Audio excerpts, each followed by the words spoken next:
Now, a script is simply a tool that can guide us to utter the right sounds, which then form words that expand into a language. The image here illustrates the variations and evolution of the Tamil script throughout the timeline of history. The script used today varies a lot from the past. The ancient script used by the Tamils was called Grantham. The script used today, on the other hand, is called Vatteluthu. Any script can be used as a guide to pronounce the right sounds of a language as long as it can accommodate all the possible spectrum of sounds. A very good example to this would be the Roman script. Now, for example, you take an English book and you read it. The script would be in Roman, but the language used is English.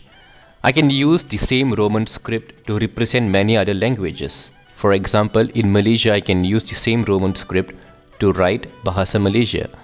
The Roman script or Latin script is a very versatile script. It can be easily modified to represent a huge array of sounds used in various languages. For example, you can learn the sounds in Sanskrita by using a modified Roman script we refer to as the IAST, or the International Alphabet of Sanskrit Transliteration. Most people find the biggest challenge in learning a new language due to an alien script. Most people do not realize that a language is rooted in the sound combinations you produce from your oral cavity and not by the script. Most ancient scriptures, in fact, were traditionally only learned and passed orally. There was no script. And I am here to tell you that you can use an existing script you are already familiar with to learn a new language. It saves you ample time and effort. For instance, Pinyin is a modified Roman script that can be used to learn Mandarin. So why not the case in Tamil? Tamil has its own version of Roman script. It is called the ISO 15919. So let's get into the tutorial. By the end of this video, you will be able to pronounce all Tamil letters confidently. Number 1. Having a dot below an alphabet or consonant. When you see a dot below an alphabet, you pronounce it by having your tongue touch the hard palate or the roof of the mouth. This is the retroflex sound, which is very specific. The sound is produced by the vibration from the contact between the tongue and the hard palate. Now, here's an example of a lyric. So, we see many dots below the consonants N and T. So let us experiment. So how do we pronounce? Kandangi, Kandangi, Katti vanda ponnu, Kandale kiruketum, Ganja vecha kannu. So as you can see, in any instance where the dot appears below the consonant, we position the tongue at the roof of the mouth. Examples include the N in ponnu, kannu. So it sounds a little pressurized. You can make a subtle difference here. Now let us look at an example with the letter L instead. So here we see P-A-L-L-I. But what do we notice here? 2 dots below the alphabet's L. So the Li here is to be pronounced with your tongue touching the roof of the mouth. So it is pronounced as Palli. Now this is very important because should you position the tongue elsewhere in the pronunciation of the La in this example, you alter the sound, which in turn alters the pronunciation, which in turn alters the meaning itself. Rule number 2. Horizontal line below an alphabet. So when you see a horizontal line or a flat line below an alphabet, your tongue touches the roof of the mouth, similar to the retroflex example we saw earlier, which is in reference to the dot below the alphabet.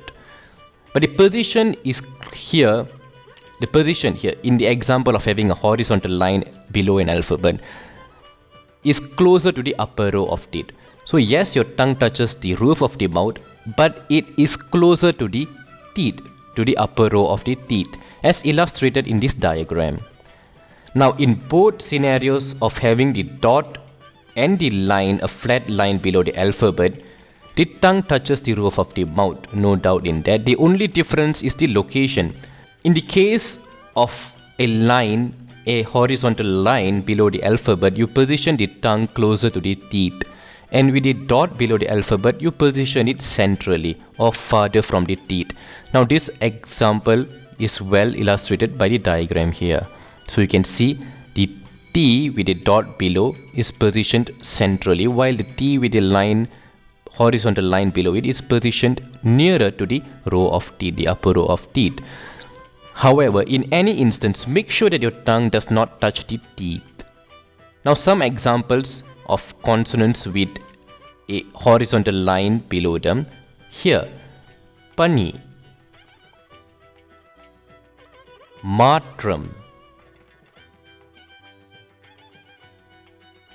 However, in this example, we do not include the L. When you see a horizontal line below the L, this rule does not apply. You do not have the tongue positioning on the roof of the mouth. Now this is only an example of an L, so do not get confused. We'll look at this later. Number 3, horizontal line above the alphabet.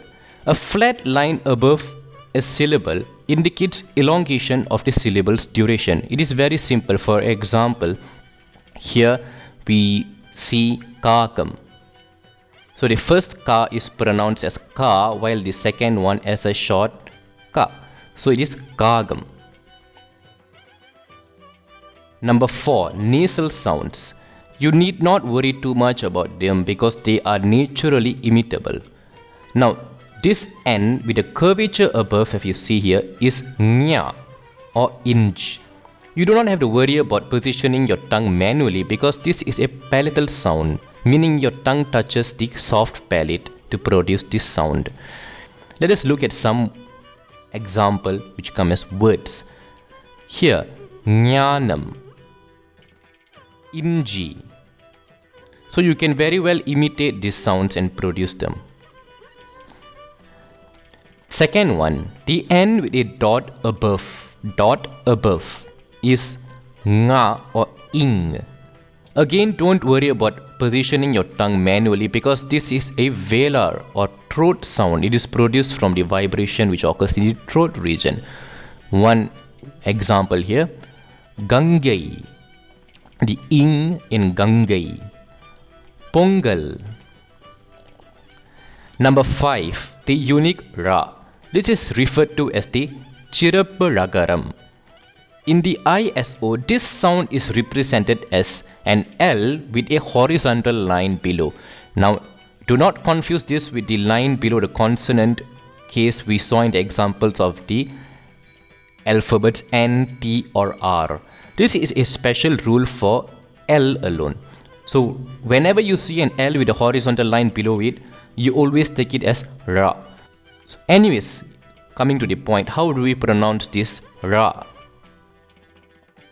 So look at the image. So what you do is you simply roll the tip of the tongue in a curved manner as deep as possible into your oral cavity, and you produce the nectar by releasing the tongue.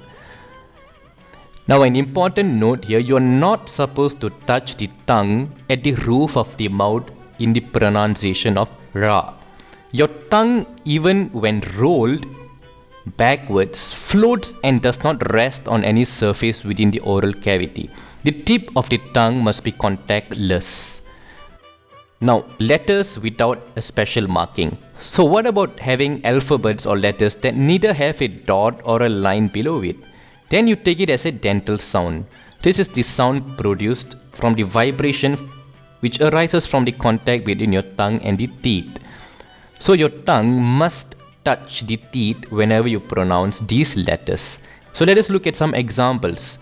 I-L-A-I. No specific marking, so it's all dental. The la in ilay is done with the tongue in contact with your teeth. Number 2. Na. No specific markings, no full stop under the N, no line, horizontal line below the N. So na with contact with the teeth. Neram. Ra here. No horizontal line below or no full stop below it. So irattam or rattam. Simple. Now here is an example of a verse. Now try using the ISO script to read the verse below Practice and have someone who's fluent in Tamil to check your pronunciation. And you can also very well learn Tamil pronunciation of Tamil words with Google Translate, which accommodates the ISO standard. Look at this example. Thank you for watching.